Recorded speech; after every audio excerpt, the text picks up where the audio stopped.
Hi, I'm Katja. And I'm Ryn. And we're here at the Commonwealth Center for Holistic Herbalism in Boston, Massachusetts. And on the internet everywhere, thanks to the power of the podcast. Woo!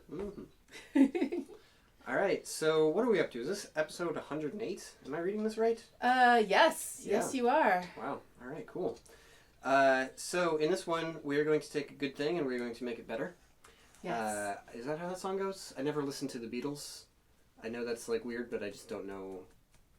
I don't know. Okay, I'm just going to state... I knew that was the Beatles. I'm going to state from the beginning, we will not be putting any Beatles into the bone broth. Okay, but... If you would like to listen to the Beatles while you make your bone broth, that's fine. But this bone broth will not contain any Beatles. Although... No. I'm just going to chew on that idea for a while. No. And I'll come back to you and I will spit out some exoskeleton. You guys, he wants to eat bugs. He really wants to eat bugs. And we've gotten as far as crickets. You know, we've worked through some cricket dishes and it's been pretty good. I support that ecologically, but I do not want to eat bugs. I don't want to look at bugs on my plate and put them in my mouth. So we've worked with ground up crickets. If they're in the broth, you won't see them until they swim up to the top. We're not putting beetles in the broth. All of you guys listening to this podcast, do not worry. There won't be any beetles in the broth. This week's episode of the Holistic Herbalism Podcast is about bone broth and how great it is and how adding herbs, but not beetles, to it can make it even better. Yes. That's what we're talking about here. Before we get really focused onto this topic, before we rein ourselves in from this tangent, we do need to do our reclaimer, which is to tell you enthusiastically that we are not doctors. We are herbalists and holistic health educators. The ideas we discuss in our podcast do not constitute medical advice. No state or federal authority licenses herbalists in the United States, so these discussions are for educational purposes only. But, education is a pretty worthy purpose. It's important. We're here for it. Yeah. Everyone's body is different, so the things we're talking about may or may not apply directly to you, but they will give you some information to think about and some ideas to research further. And we want to remind you that your good health is your own personal responsibility. So the final decision in any course of therapy, whether it's discussed on the internet or prescribed by your physician, is always yours, which we think is a wonderfully empowering thing. Yeah. And you probably knew that all of the decisions you make in your kitchen are yours as well. Yes. So let's do that. All right. that was a good transition there, babe. Oh, so good. No, yes. It was excellent. Yes, we're talking, because that's where you make the broth. Probably. In the kitchen. Yeah. Okay. So, bone broth, right? It's 2020. By now, everybody has rediscovered that bone broth is really good for you. And it's becoming trendy. And normally I try to really stay away from things that are trendy, especially when herbs get trendy, like a particular herb, because usually they're coming from someplace far away and usually some place that's probably being exploited. And also when herbs get trendy, then I fear for the population of that plant and the sustainability of it. So normally when things get trendy, I sort of back off.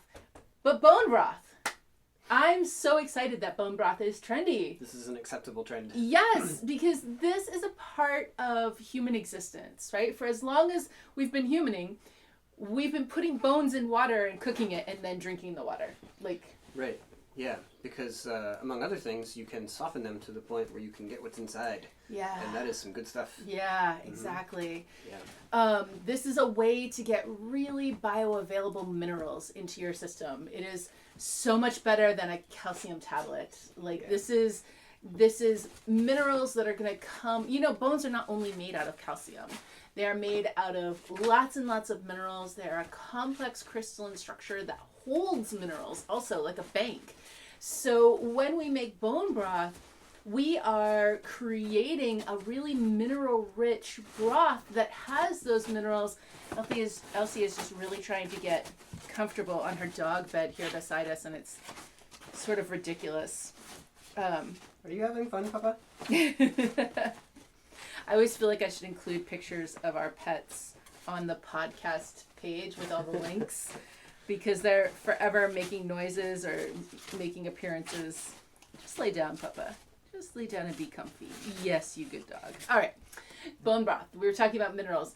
So the thing is that extracting those minerals into water makes them really available for your body to absorb, but it does that in a ratio that is the way that your body expects it to be. If you just take a calcium tablet, you're just getting buckets of calcium and your body's kind of like, I don't really know what to do with this. There's just too much.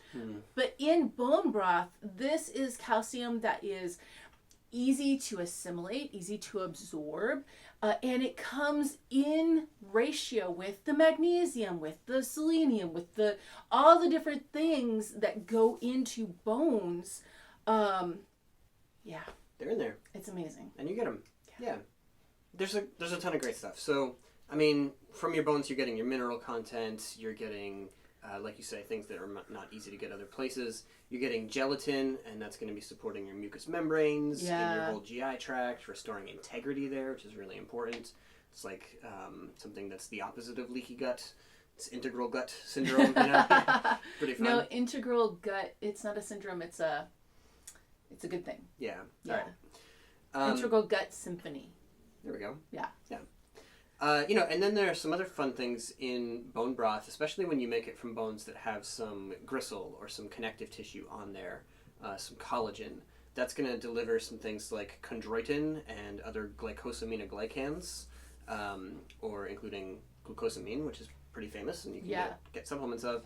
But these are elements that are going to help to both to soothe inflammation in your GI tract and to regulate some damage there. But also, after they've been absorbed and utilized and spread through the body, these are going to contribute to the growth and the healing and the health of connective tissue in your body. So your joints, your tendons, your ligaments, all these different places are going to be nourished by this food. That's pretty awesome. Bone broth also provides a lot of glycine, which is a particular amino acid. And this has its own jobs, like it's important in wound healing. It's going to help to improve the digestive process on its own. It also supports liver function in your body. It can support liver function in a way that helps you to clear through stress hormones more readily and more completely. But also, glycine kind of helps to balance out your amino acid profile in such a way that you actually get more benefit from the meat that you eat. And so, as meat eaters here, omnivores? We think it's important to not just eat meat, but to have the whole array of animal foods. And so, organ meats are a big part of that, but bone broth is a really essential part of that. And like you said, this all kind of goes back to humans hunting and then saying, well, I went through all that trouble. Let's see. Right? I took the life of an animal and I'm not going to waste any part of it. Yeah. And I feel that way about the life of animals that nourish me and also the life of plants that nourish me. I don't want to waste any part of it because that thing was alive and now it is my food. And so I want to be worth that food. I want to not waste any, and I also want to live a life that will honor the sacrifice that the things that fed me made to feed me. Yeah. Yeah, it really matters, and so that way, nothing is going to waste. Yeah. And that's good all the way around for you. You mentioned protein absorbability, and that is also something to think about when we're thinking about bone broth, that there's actually quite a bit of protein in there. Right. There's also, unless you skim it off, there's also fat in there. And so when we're thinking about bone broth, this is a super easy to digest food that will sustain you for a long period of time if you are a person who, for whatever reason right now, can't really eat food. So this is going to be true for a huge spectrum of people, whether this is a person who has just had a big Crohn's flare-up or an IBS flare-up and their guts feel awful and they just can't stomach basically anything. You can just sip on broth all day long, and okay, you're probably going to lose some weight because there's you're not eating as many calories, but your body's going to keep going because you are at least getting all of the nutrients that you need to keep things moving, and especially if we add herbs into there as well. Right. But this is also beautiful for somebody, let's say, who is going through chemotherapy and they're not really able to eat because they're really nauseous and just nothing is right in their body. Like everything is sort of, dealing with the toxicity of the chemotherapy, which, you know, they're doing because they need to do right now, but it takes a really big toll on the body. And so here again, we have something that is highly, highly nutritive and can keep a person going over a long haul, even when a person is in a place where they really can't eat, you know, like Right. solid food and have that stay in them. Yeah. Right. Yeah, and I mean, so bone broth, it provides all these different kind of things, and this is before we even have gotten around to putting herbs into it. Right. This is one of the things, actually, that makes us prefer broth to, like, trying to isolate what's good in broth and pull that out and have that. So, like, I've seen a lot of things lately, like, oh, well, if you don't want to eat bone broth, you can still get a lot of the benefits from just consuming gelatin. And that's true to an extent, but gelatin is only one of many things that you're going to get in broth. Right. It's like, this is a whole spectrum. Yeah. And just like if you isolate calcium and take it by itself, like, that's actually not super helpful to your body. Your body's like, well, gee, thanks, but kind of not. And ultimately, actually, you could go in a kidney stone direction with that. Well. But when you have calcium in its full spectrum of all the different things that your body's going to sort of expect to come at the same time, then your body's like, oh, I can break this down, I can combine it with this, I can use it over here, this is great.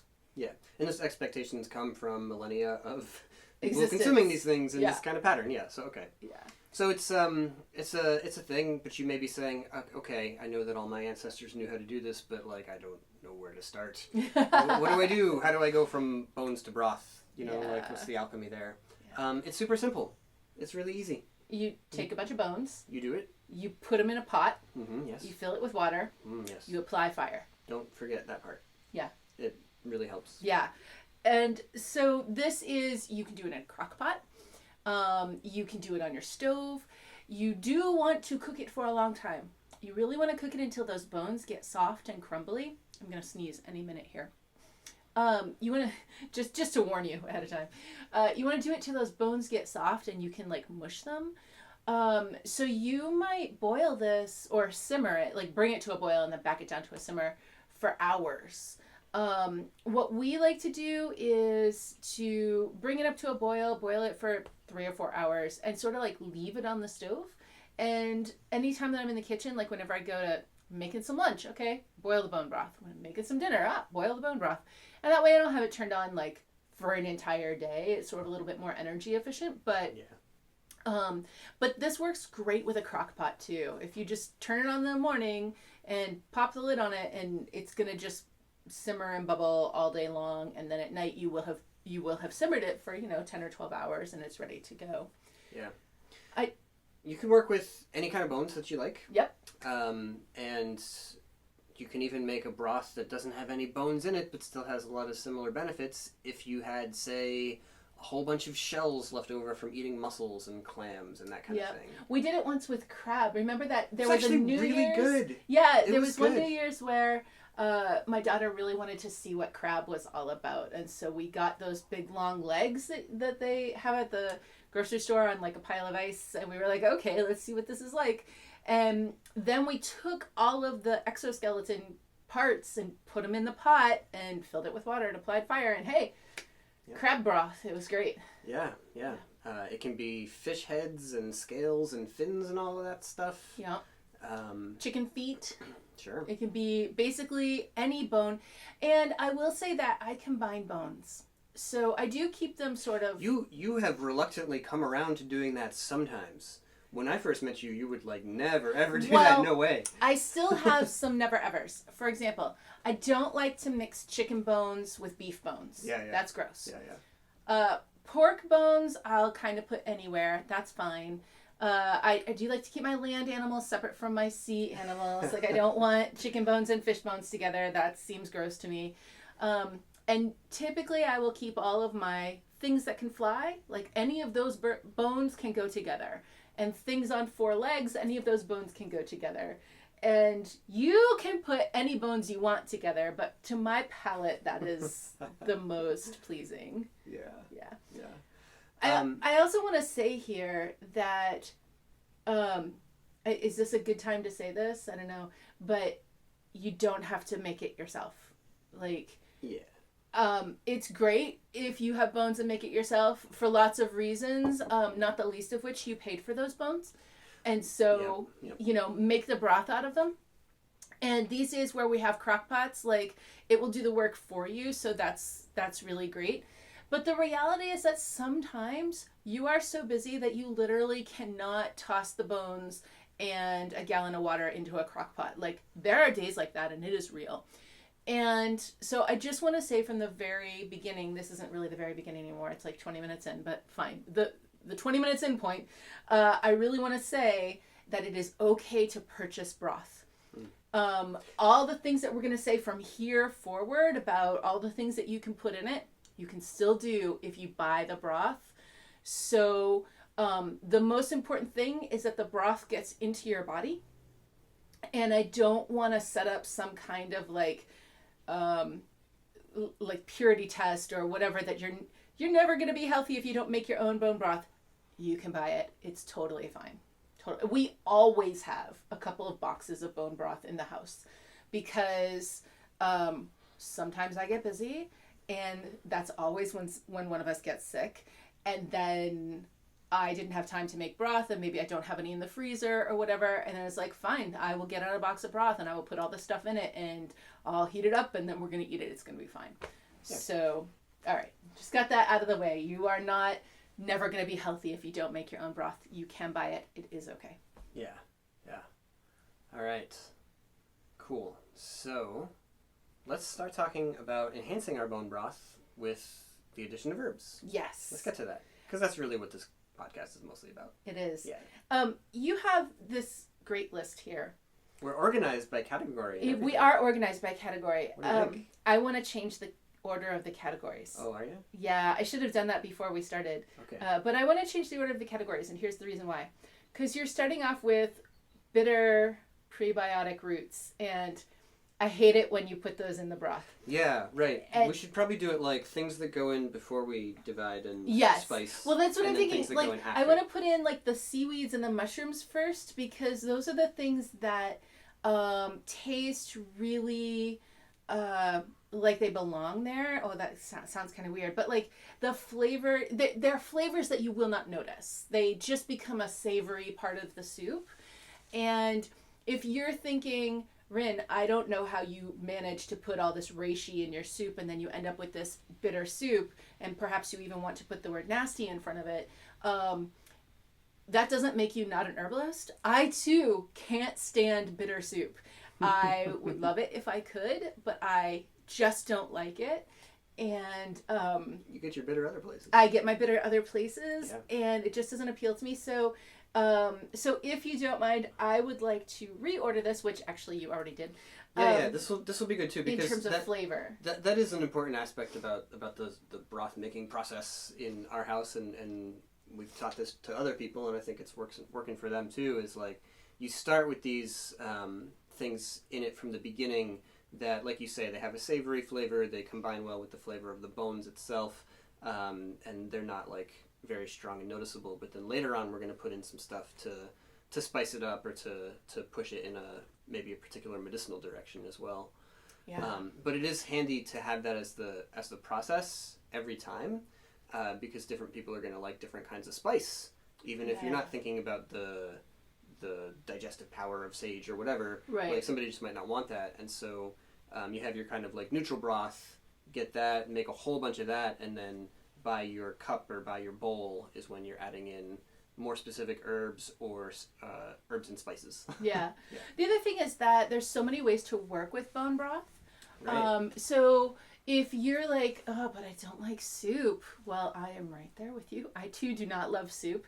But one thing that we do is if we make rice, instead of water, we use bone broth for the water part. And now suddenly we have like drastically increased the nutritional value of the rice. And if that's the case, you kind of want the flavor of what you're working with to be like a neutral, savory flavor. Because maybe you don't know, like, is this rice going to go with curry, or is this rice going to go with some fish? Like, I don't want the flavor to be too strong, so I can make it match with whatever my meal is going to be. Yeah.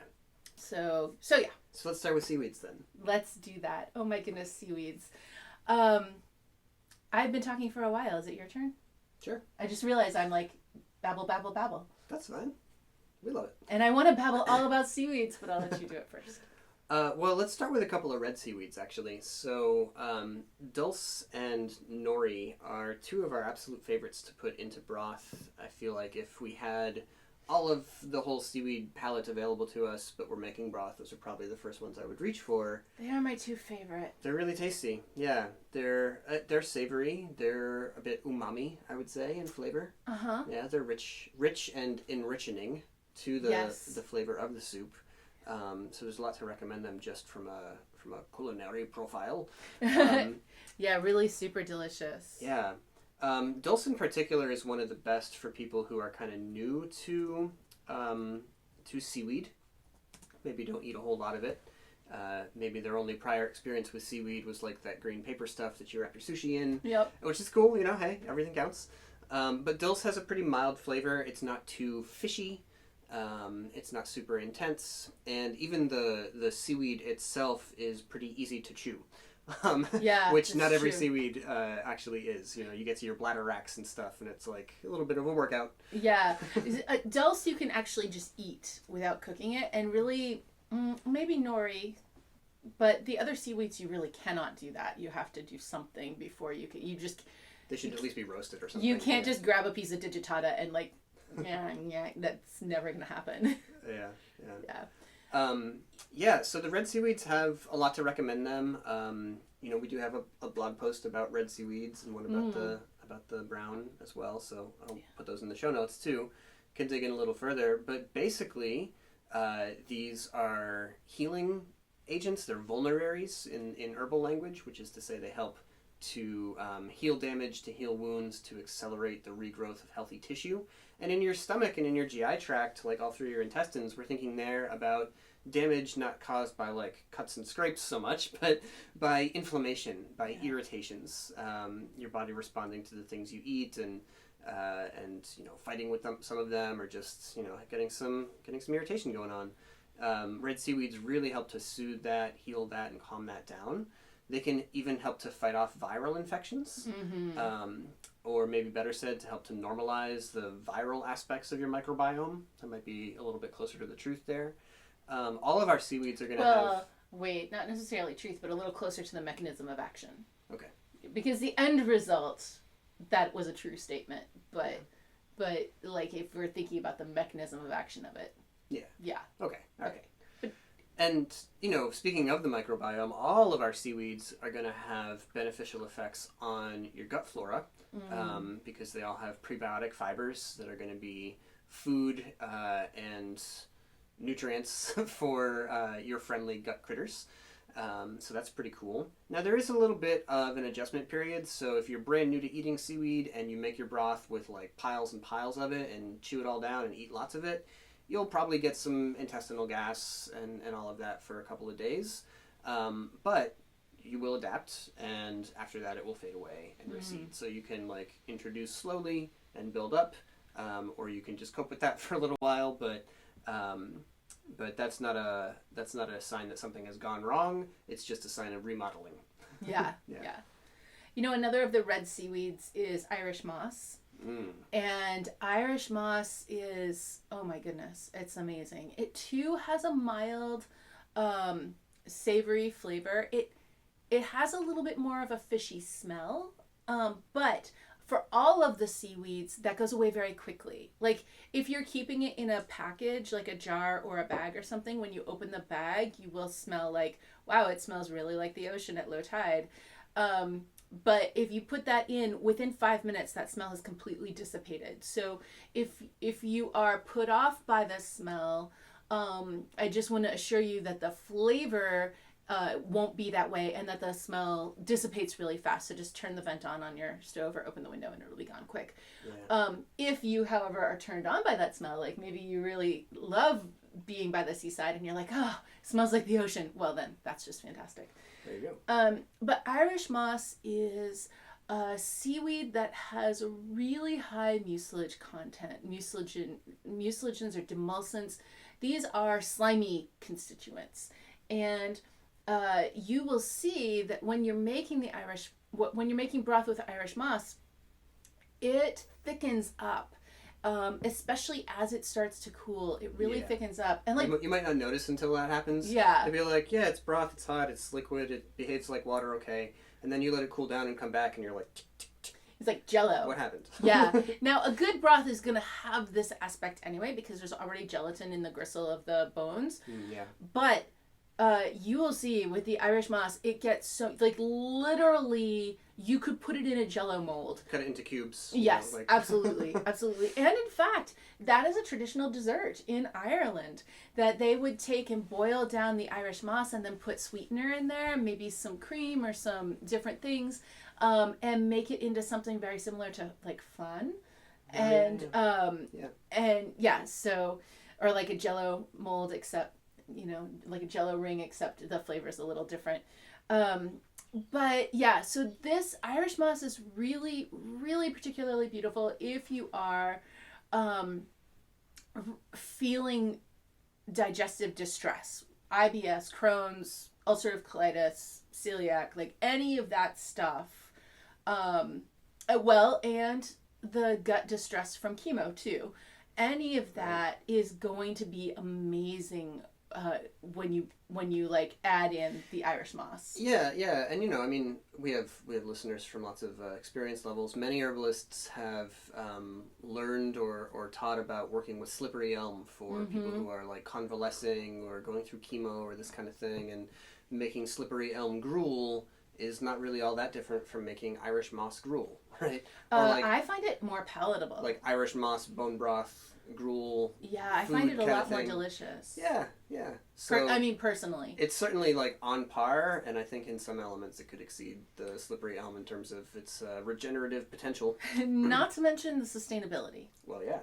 Irish moss is more sustainable than slippery elm because slippery elm right now is really suffering from Dutch elm disease, whereas Irish moss is, I'm going to say cultivatable. And I think what I really mean by that is stewardable. Like we can steward our population of Irish moss in being very careful about how we harvest it and ensuring that it's coming back every year. Yeah. And so it is very possible, and many companies are harvesting seaweed in unsustainable ways that pose a big risk to the seaweed populations. But there are also many, many places where you can purchase seaweed that is being not just sustainably harvested, but legitimately stewarded. And I think that just as a sort of sneak peek, I'm really excited to talk about this concept next week's episode about like stewardship and sustainability as herbalists. And so I want to I think we'll bring this up multiple more times as this episode goes through, but I want to be really thinking about when you're sourcing seaweed to do the work of finding a company to purchase from that is stewarding their seaweed populations. And for us, that is AtlanticHoldFast.com, and we'll put that link in the show notes for you. Yeah, that's a great supplier. Yeah. So yeah, they'll have the red seaweeds there. Nori definitely has a season, so... Nori is hard to get in this country. It is. We don't have enormous populations of it, and so you can have a little bit every year, and that's appropriate. That's totally fine. Yeah. But there's usually a lot of kelp available. There is. Yeah. Yes, kelp and Alaria digitata. These are really tough seaweeds. In terms of a flavor profile, they are like maybe the next level. They're a little bit more oceanic, but still very savory. Still, the fishy smell goes away really quickly. It will not taste like fish in your chicken broth. It really does just taste savory. but it's a little bit more flavor forward. I'm a picky eater. I don't know. I don't know what to tell you. I shouldn't be a picky eater. I know how to not be a picky eater. I know how to be grateful for whatever shows up on my plate. But if I am cooking, I'm picky. And I'm still perfectly happy with kelp and alaria and digitata. So if you're a little worried about trying it, I think that you will probably find that it is just a lovely savory addition. So these seaweeds, they're tougher. They need more time to cook. It's better if they're chopped up some, and the best way to do that is with scissors, like a really strong pair of scissors. Right, because you could get these, from the seaweed harvester, and they'll be in these long strips, maybe even like folded back on themselves, and that's actually useful because sometimes we want a big long strip of seaweed to do a wrap around a sprained ankle or around a place where there's some bone reformation or even like just skin remodeling that has to happen. Seaweed wraps are awesome, and it's super handy that they can come in that form. Yeah. But when you're going to eat it, you're probably not going to do the like Lady and the Tramp thing where you just like have a big long seaweed noodle between the two of you. That probably not quite as romantic as the other one. No. But yeah, chop it up with scissors, no problem. Or if maybe you're cooking for a family and maybe some member of your family is kind of picky and they're not willing to eat the seaweed or see it in the broth, or maybe the recipe that you're making just calls for clear broth. Like maybe you're making French onion soup or something and you just don't want to have a lot of things floating around in there. Then working with just one large piece of kelp, or like maybe breaking it into a couple of pieces, allows you to easily remove it when you have created the broth. And there's nothing wrong with that. Like, it's great to eat it. You get a lot of the fibers that way. You do get just more in general of all the stuff. But if you've simmered that for a good long time, then basically it is in the broth. Like, what broth really is tea made out of bones and whatever else you put in it, right? So this is bone and seaweed tea. So just cook it for a good long time, and a lot of what's in the seaweed is now in the broth. So if you're thinking, oh, this is a great idea, but there is no way that my husband, kid, sister, whoever would ever eat something if there was seaweed in it, you don't have to tell them. Strain it out. They'll still be getting the good stuff. Yeah. Yeah. And a lot of the good stuff in question here is going to be the same as with our red seaweeds. You're going to get those minerals. You're going to get that wound healing effect. You're going to get some of those interesting prebiotic fibers and some other really special polysaccharide compounds that you're only going to find in seaweed and not in any land plants. Things like fucoidan and algin and things that have been found to interface with our immune system in really interesting ways, to challenge the immune system and awaken it, but not to overstimulate, only to give it a little bit of an enhancement or a supercharge. So those are really valuable in that regard, and have some similarity to what we're going to talk about when we get to the medicinal mushrooms in one moment. But one last thing on seaweed is, of course, the iodine content. And so that would fall under like elementals or minerals in here. Minerals, yeah. But iodine is one of these that's really, again, unique to the seaweeds, hard to access from land plants and even from land foods generally. Yeah, I mean, like you can eat the thyroid of a moose, and that has a bunch of iodine in it. Yeah, there's not a lot of it though. You're not gonna get that.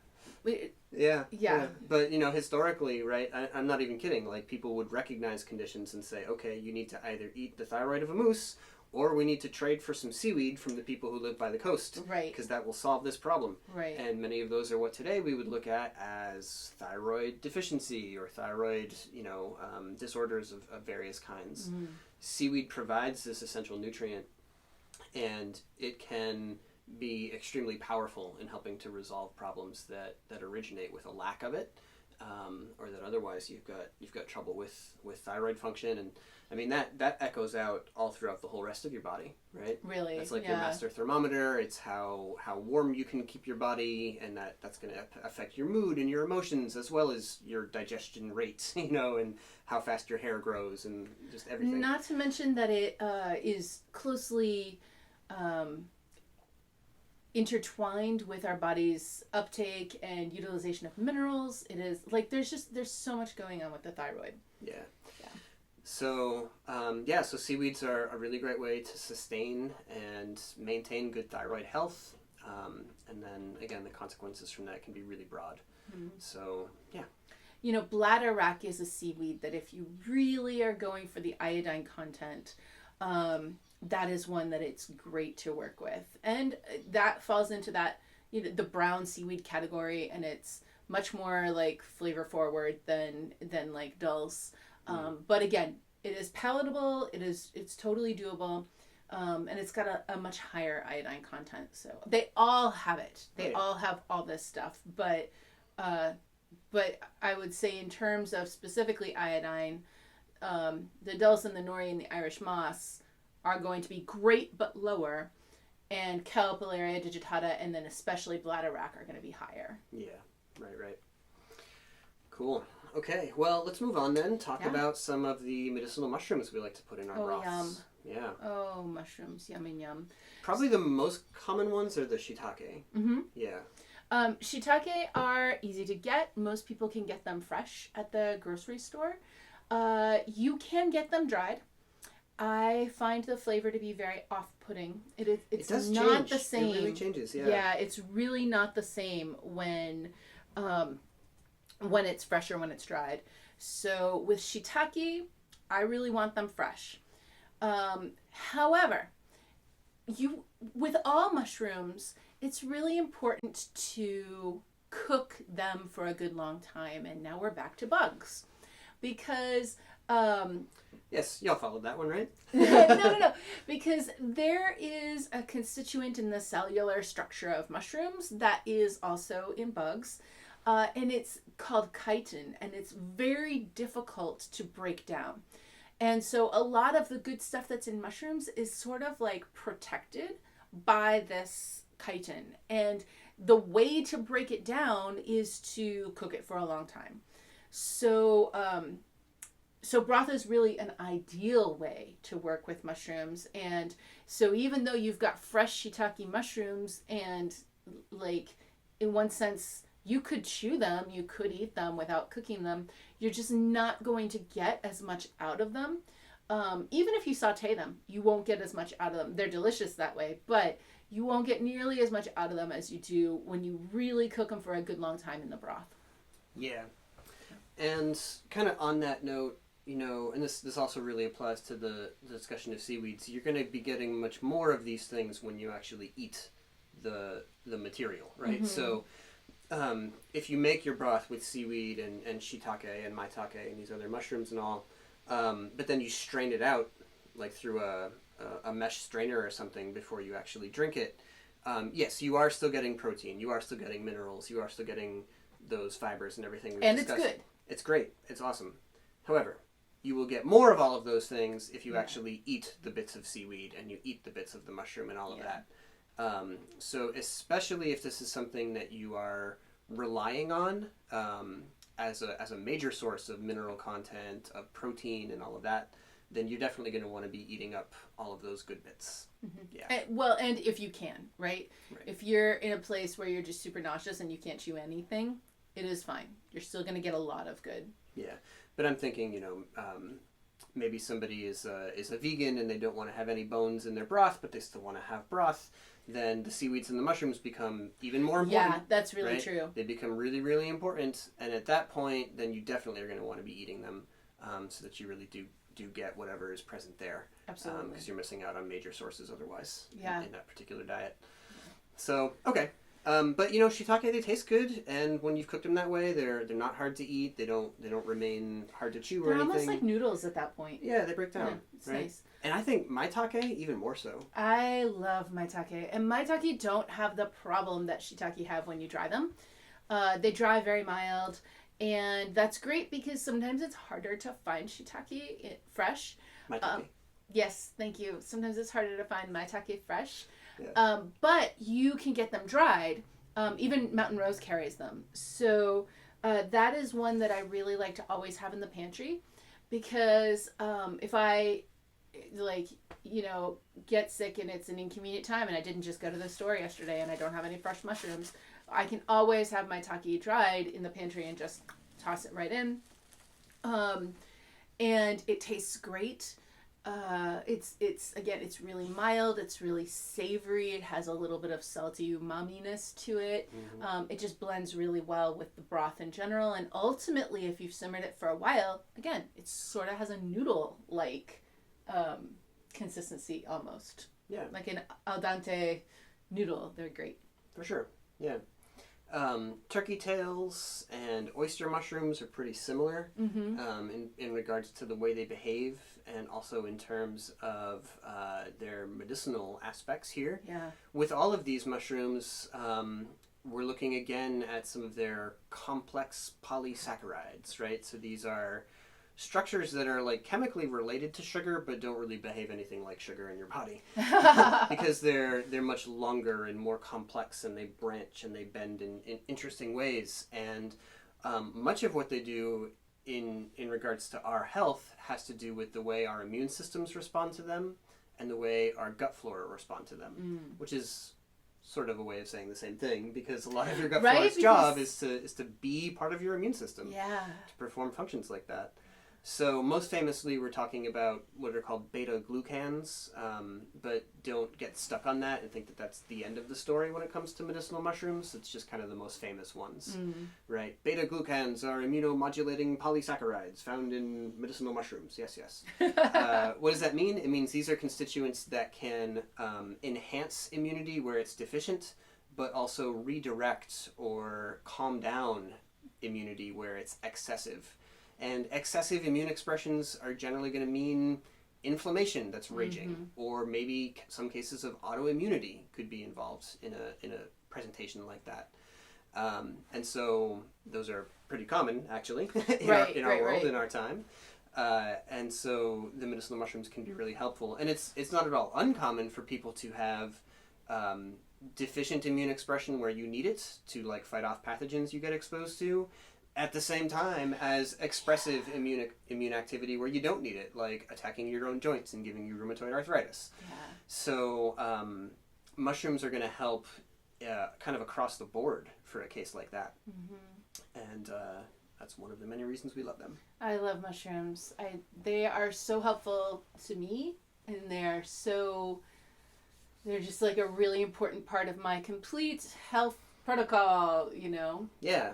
I can remember times when the budget was really tight and I would just protect a little bit of money in the grocery budget to be like, okay, but I need some mushrooms because that really helps my body. And so like I would always protect just this little separate mushroom budget, even if it was small, because they really, really do. And I have an autoimmune condition, and so for me, that is a huge part of managing that, keeping it in check. I'm asymptomatic, but that's because of the work that I do to manage it. And mushrooms are just, I have so much gratitude to them for this. I want to add one other one in there, actually, and that's lion's mane mushroom, which is not always easy to find. But if you can get your hands on it, it is super effective, especially if you have any kind of nervous system issues, which I do. So this is really regenerative to the nervous system. It still has all those other immunomodulating effects, but also super nourishing and regenerative to nerve tissue itself. So again, like you can't always get your hands on it. But when you can, it's delicious. It's very mild. And it's one that I really want to learn how to grow. Yeah, we're gonna get there. I'm excited about it. Nice. Yeah, another one that we'd like to encourage, and also that we know we found in the forests of places where we live and explore, is reishi, right? Also called lingji, but reishi. So this is a medicinal mushroom that is very powerful and has a very long history of medicinal work in cultures of the places where it grows, most famously in China and East Asia.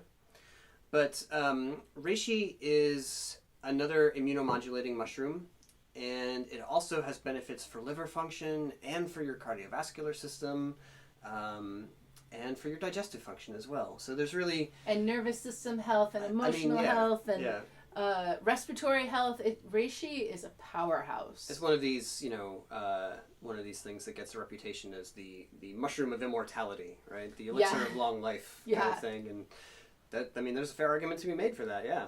Reishi differs from the others we've discussed so far in that no matter how long you put it in the broth, you are not going to chomp this down. No, you can't eat it. Reishi is woody and rubbery at the same time somehow. And so it's like very durable styrofoam. I don't know. It's you can't chew it. Yeah.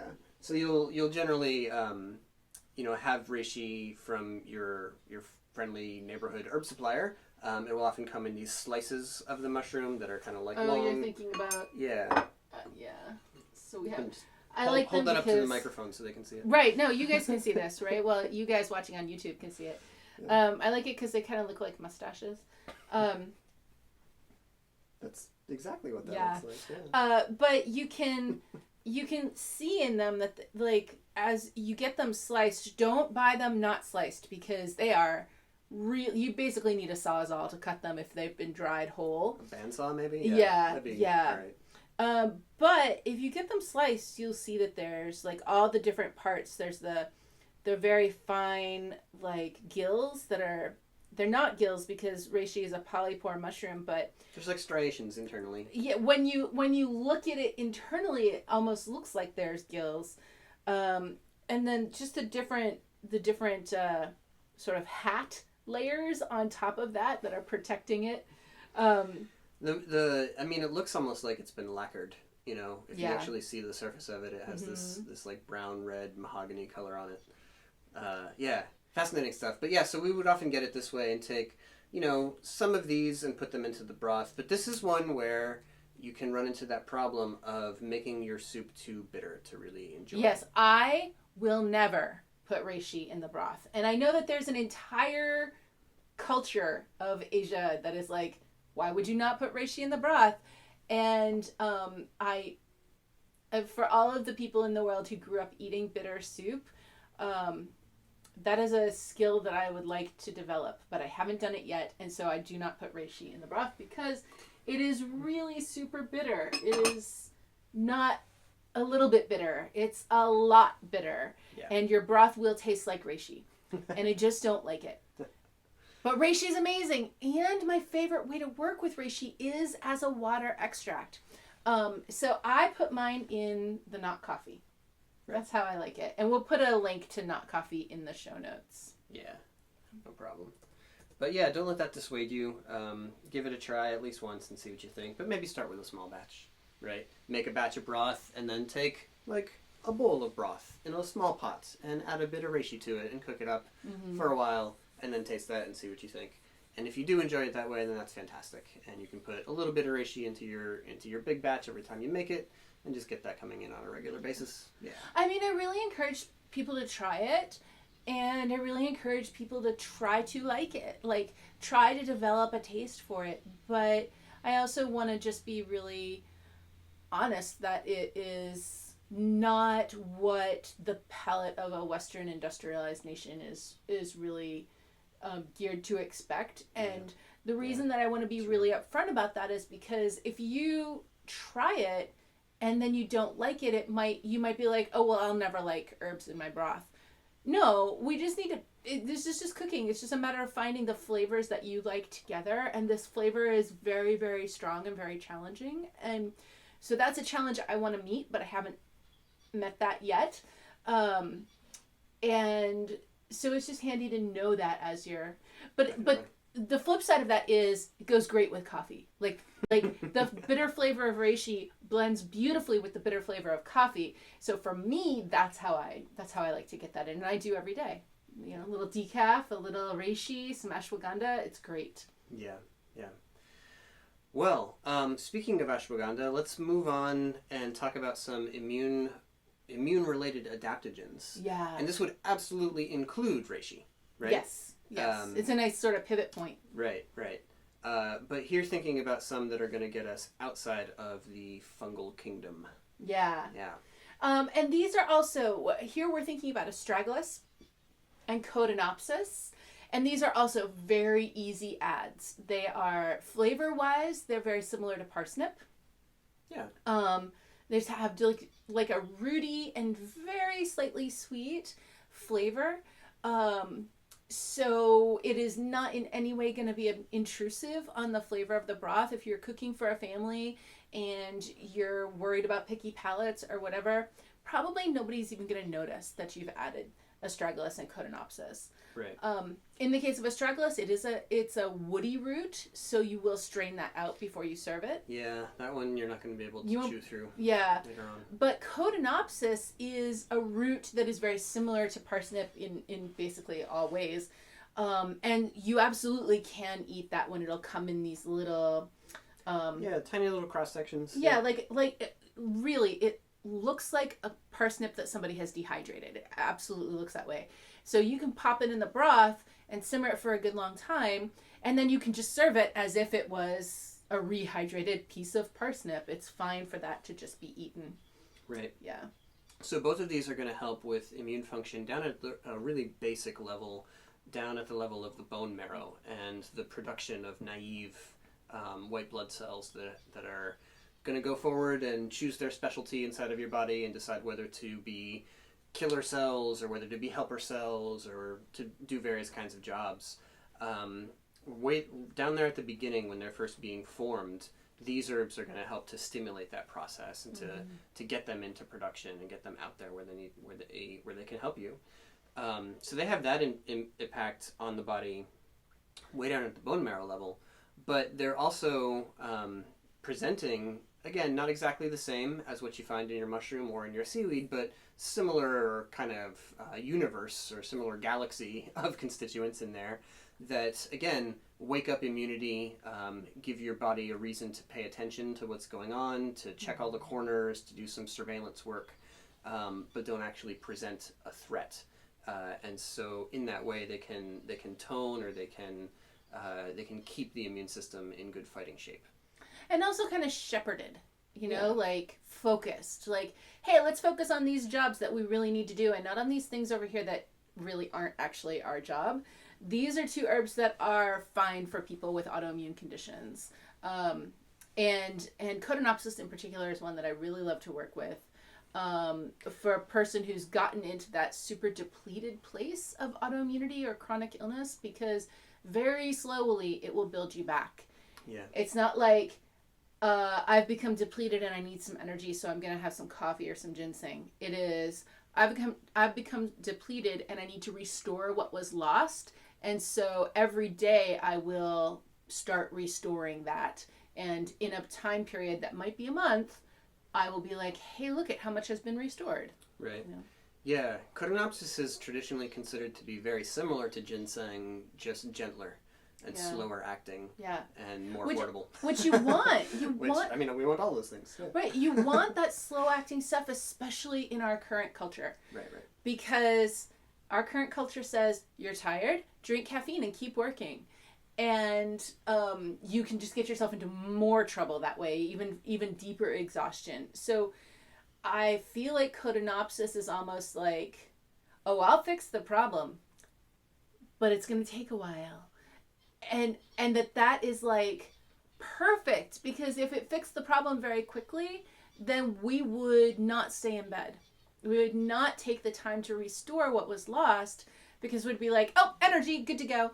And so, yeah, Cotinopsis is almost like, I see you, and I'm going to help you, but you're going to stay in bed for a while first. Yeah. You know? Yeah. I love that. Mm-hmm. I wanted to talk also with astragalus and Cotinopsis. You mentioned about naive immune responder cells, naive white blood cells being formed in the bone marrow. And that might be a new concept for some people. This is something that we talk a lot about in the immune health course in our online video program. And what's going on there is that, in the bone marrow, you produce white blood cells. But it's like they're juvenile, right? They have to go to school before they know what their job is going to be. And so they're going to go and they're going to learn how to do the different jobs that a white blood cell can do. But here's the trick, is that not every single white blood cell that ever gets made is going to make it to school, make it all the way through, graduate, and actually become a functional immune responder cell. Oh, yeah. Yeah, depending on which pathway they're taking, like sometimes the graduation rate is like 2%. Yeah, exactly.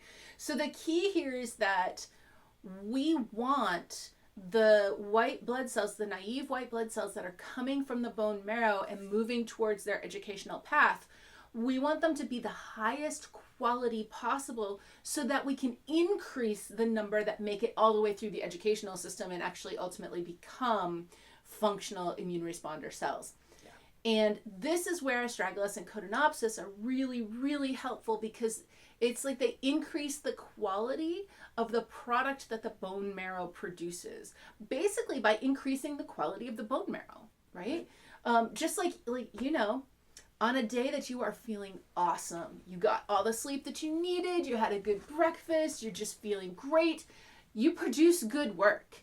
And on a day where you didn't sleep well the night before, you're grumpy, you're like depending on caffeine to keep you going at work, later, if you look back on the work you did that day, there's a lot of mistakes, there's a lot of you're gonna have to end up redoing some of it. Yeah. And so that's what we're talking about here, is that Cotinopsis and astragalus, you do that on the cellular level too.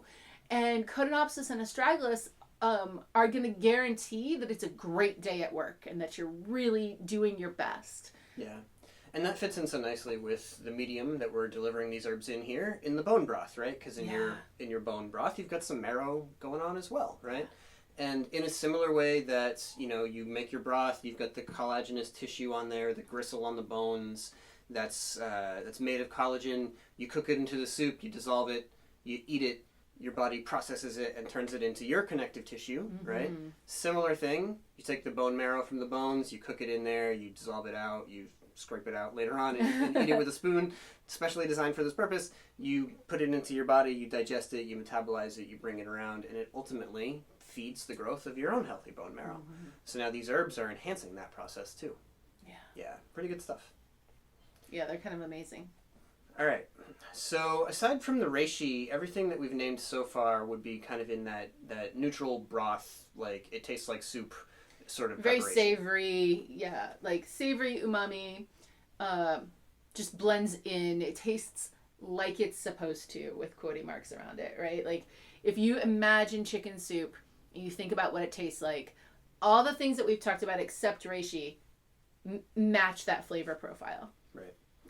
Okay, so now we're going to put in some what I wrote in here as mildly bitter prebiotic roots.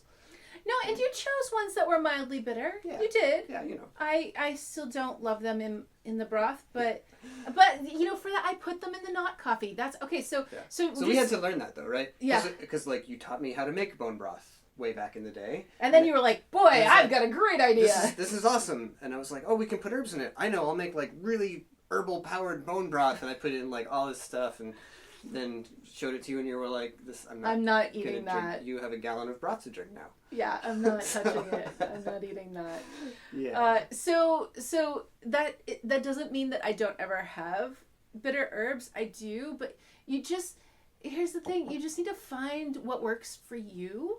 And what works for me is that I'm a person with a personal culture of coffee, and caffeine does not work for my body, so I go with decaf. But I've come up with this not coffee blend that is made up of tons of bitter roots and reishi mushroom and just a little bit of decaf coffee to kind of seal the deal.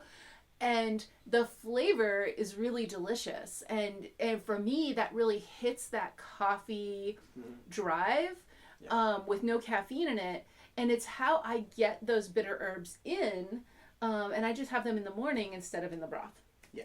So, but I actually like them in the broth. You really do. I do. Yeah, you really do. And I think that just because I don't I want to share really honestly that I don't like them, because I don't want you to think, oh, I'm not an herbalist because I don't like these things in my soup. You're an herbalist. Trust me. Everybody just has to find what works for them. But now that I've shared that honestly, I also don't want that to put you off trying it. Yeah. Because Ryn loves it. Yeah. So what are we even talking about here? Things like burdock, like dandelion, and like chicory. Well, since they're bitter anyway, we can add elecampane to that list as well. That's another one of those really good prebiotic roots. Yeah. It's a bit less mild than your like burdock and dandelion. Yeah. But absolutely, it is a good one. And there's some specific cases where we might really want to have elecampane in there. Yeah. Right? Yeah. Let's say, what do these all have in common so far? One thing from a phytochemistry perspective is that these are all herbs that contain inulin. And inulin is what we call a prebiotic fiber. Prebiotics are food for your probiotics. So you've got microbes, you've got bacteria that live in your gut and do good things for you. And they really love it when you give them some fibers that your body doesn't break down, but come down into your gut and feed these friends. So we call those fibers prebiotics. And inulin is a really famous one. It's a really powerful one. And it seems to be really beneficial for humans. Because... By way of their microbiome. By feeding their friendly flora, yeah. So all of these herbs, burdock, dandelion, chicory, elecampane, they're all really high in that substance. And broth is a great way to get it. Because, for instance, if I wanted to make a tincture of burdock root, even if it does extract my inulin well, and like a standard vodka tincture, it'll come out, and you'll see it, because it'll make be that cloudy stuff at the bottom. It'll make your tincture cloudy, and it'll all settle down. It's there, but you're not going to drink, a pint of your burdock tincture, are you? No, we don't advise that. That would be really weird. Yeah, so the amount of inulin you can actually get in from a tincture is very, very small. But if you purchase the tincture, it's been clarified anyway, so there isn't any in there. Exactly. But if you make it yourself, there is. It's just you're only getting a tiny bit. And then all your microbiota are going to fight over it because there's only a tiny bit. Yeah. There's other good things in those tinctures. They absolutely have their place and they can work really well. But if that's something that we're interested in, feeding our flora, then broth is an awesome way to work with these plants, right? You cook it a good long time, that breaks it down, disperses it from the plant material, gets it out into that liquid. You drink it down and you feed your friends. That's the way to go. Yeah. All of these are, again, going to have some bitterness to them in addition, and so that's going to stimulate your digestive movement and activity. This can be helpful if maybe you know that you need to eat a little more fat in your diet. Broth can be a good way to do that because there's a decent amount of fat on there when you make it, but you might still have a little bit of difficulty digesting it. Then having these bitter herbs in there is extremely helpful to enhance your ability to digest those fats and to utilize all the goodness that they have for you. Also, if we'll go back to the chemo example, if you just have no appetite and it's very difficult, like you're nauseous and it's very difficult to eat anything at all, and maybe once in a while you can manage to eat something like a potato or something really neutral, but it's just hard to even work up the appetite to do it. Bitter things help with that a lot. So if you can appreciate the flavor, then having a little bit of bitter in the broth, and it doesn't even have to be a ton, it could just be a little. Having that in the broth could be something that you eat, like, and then maybe in 20 or 30 minutes you're like, okay, I could eat a potato now, or okay, I could eat some rice now, or some squash now, like something really easy to digest. Applesauce, I don't know, like I'm just thinking like all these really soft foods that we typically cook for a long period of time, so they're already kind of broken down. So I'm not saying that like, oh, just have a little bit of bitter broth and then you'll be able to eat steak, like not necessarily. Yeah. But if you're in that place where you just need some calories and you need some complex carbohydrates, like squash are going to give you the calories but also give you nutrients, then this would be a really good way to move yourself in that direction from like, can't really eat anything and I'm not even hungry, to, okay, I've consumed some nutrients and now actually I'm kind of feeling hungry. If I eat something gentle, then I think I can keep that down. Yeah. Cool. Well, that kind of moves us onto another category, or like extends us over in that direction. I was thinking about herbs and spices. Yeah. And that can mean a lot of different things. So let's kind of start with a couple of herbs that you could work with as a spice and that are kind of similar in this regard, right? They have that bitterness to it. So I'm thinking here mostly about calamus and angelica. They, like elecampane, they are bitter, but also warming. Mm-hmm. And that's a really interesting thing. We kind of perk up whenever we see that with an herb out there, because that can be really, really helpful, especially for modern populations. The kind of people that we teach and work with most frequently very often have some degree of deficiency, some degree of like depletion in the body from exhaustion, from working too hard, from stress, from lots of factors, right? And that often shows up with some digestive sluggishness or deficiency. So the bitter to directly stimulate fluid movement and digestive activation, the warmth to bring that blood, bring that movement, bring in that vitality in. They can be really, really helpful, and we're always thinking of ways to get these into folks. So broth could be a way to do that. You know, you mentioned angelica there, and angelica's in the parsley family, and it has, if you're like, boy, I don't know about these bitter flavors, angelica might be the place to start, because if you've ever put celery root in your broth, like as just a root vegetable, or if you've ever consumed celery root even not in broth, angelica has that flavor profile, that sort of celery flavor profile, and then it also has something that's almost a little gingery to it, and then something that's got some bitter to it, but the like kind of foundational flavor is very similar to celery. So what I'm saying is that there's a part of this flavor, there's like a strand that goes through it that is a very familiar, recognizable flavor that you even kind of expect to be in the broth. Right. So if you're thinking, those are things I could really benefit from, and I'd like to accept the bitter soup challenge, then angelica is a great place to start, because there is some familiarity that's going to come along with the bitter. Totally. Yeah. Yeah. And again, calamus has like a similar-ish flavor, maybe not that celery situation going on into there. It doesn't have the celery thing going on, but it does have the like, and a side of ginger, It it's not ginger, but yeah, there's something going on there. Yeah, and it goes well with ginger. Mm-hmm. And that's another group I would put in there, would be those like pungent herbs or pungent roots like ginger and turmeric. And I think if I was going to put calamus in, I'd put at least ginger, probably ginger and turmeric in there, just to like get that whole range of activity into play.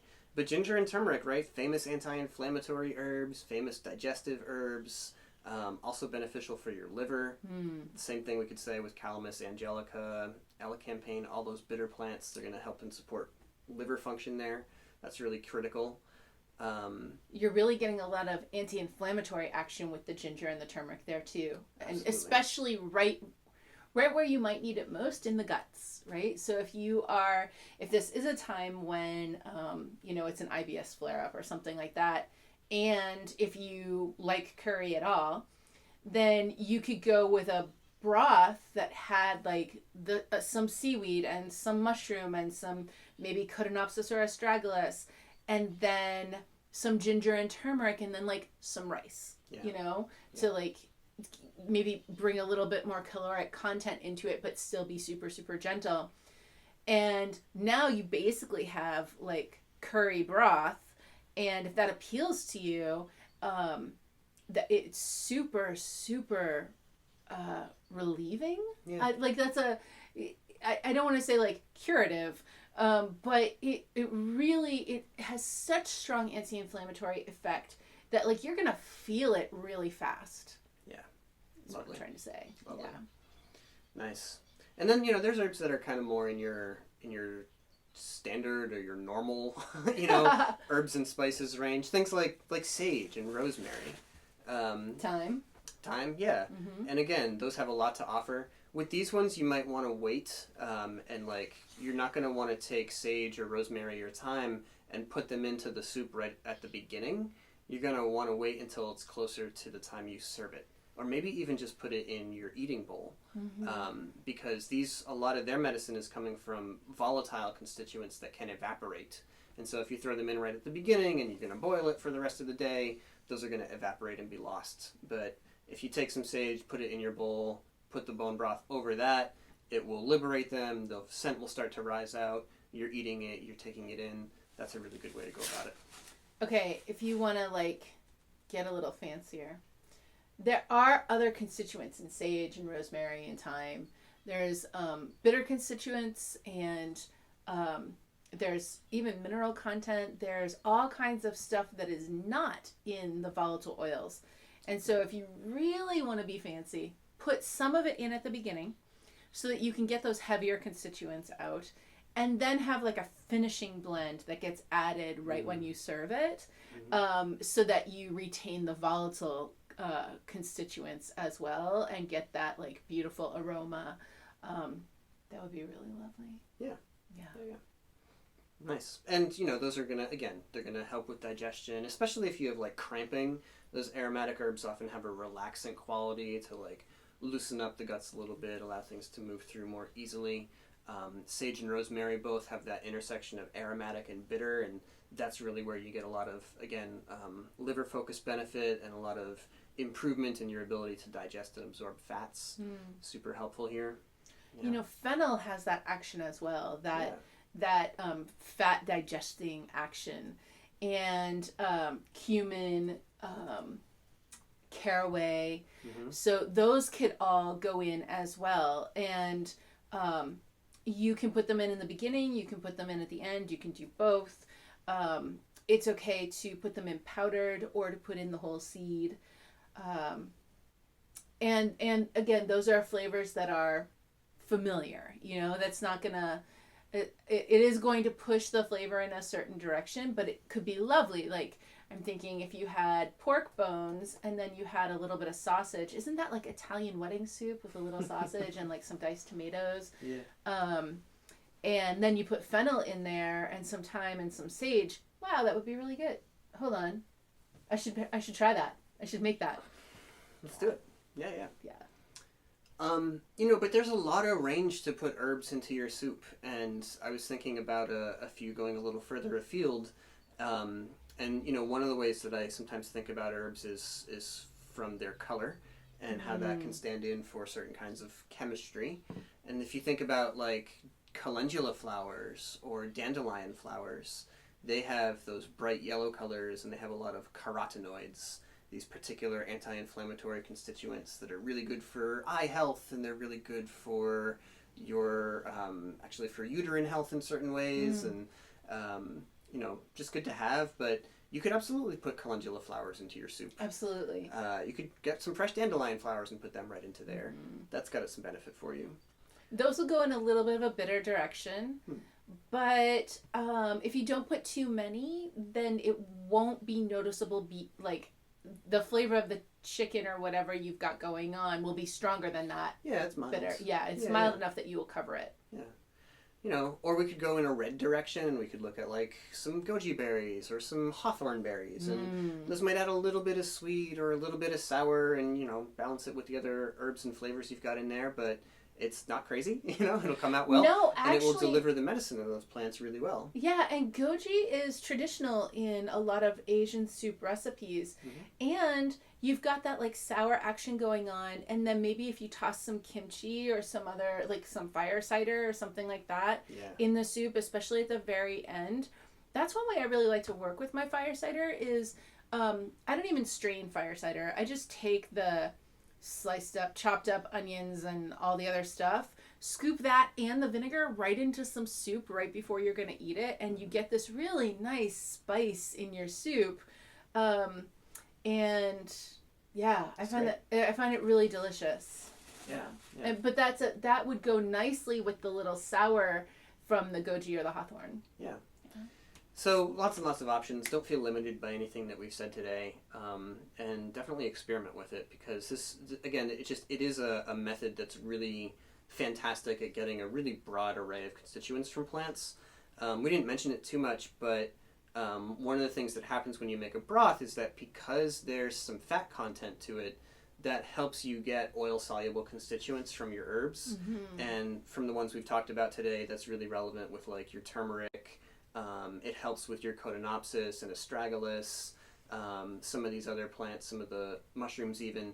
There's constituents in there that water alone can get them, but maybe not super well. When you have that fat content in there, you're getting a broader spectrum of what the herb has to offer. And between that... even some of the stuff like from calendula or from carrots. Yeah. So there's fat soluble stuff Totally. in there too.